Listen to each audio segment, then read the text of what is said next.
কোনোরকম ভাবে যখন বিদায় দিয়ে দিল, বিদায় দিয়ে দেওয়ার পর ওই মেয়ে যখন বিদায় দিয়ে দিল, বাবা অনেক বাবা আছে সেই জায়গা থেকে স্বাভাবিকভাবে আসতে পারে না।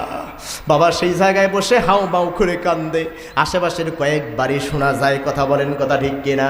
আর ওই মেয়ে যখন বাবার ওই দৃশ্যটা দেখে, দেখার পরে মেয়ে বরের গাড়িতে বসে বসে সিদ্ধান্ত নেয়, আমার কারণে আমার বাবা আর মায়ের চোখে কোনোদিনও পানি ঝরতে দিব না, ঠিক কিনা। যার কারণে ওই মেয়ে সেই দিন বাবার কাছে মায়ের কাছে বলে না, কারণ জানে মা বাবা আমার জন্য কতটুকু করেছে, ঠিক কিনা। যার কারণে ওই মেয়েকে যখন ডেলিভারি থিয়েটারে নেওয়া হয়, ডেলিভারি যখন করে দেওয়া হয়, ওই সন্তান যখন দুনিয়ার আলো যখন ভূমিষ্ঠ দেখে, দুনিয়াতে আসার পরে উম্মা বলে যখন চিল্লানি দেয় ছোট্ট বাচ্চাটা, উম্মা, এই শব্দটাকে ডাক্তারেরা যখন রিসার্চ করলো, এই শব্দটা বের হয়ে গেল মা শব্দ।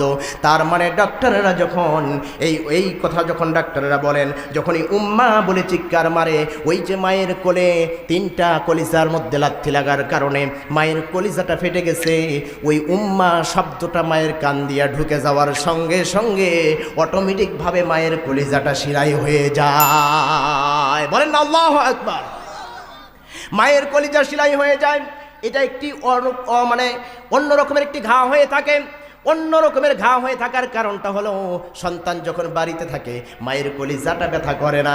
সন্তান যখন বাড়ি থেকে বাইরে যায়, ব্যবসার কাছে যায়, চাকরিতে যায়, তখন মায়ের কলিজাটা টুনটুন করে ব্যথা করে, কথা বলেন কথা ঠিক কিনা।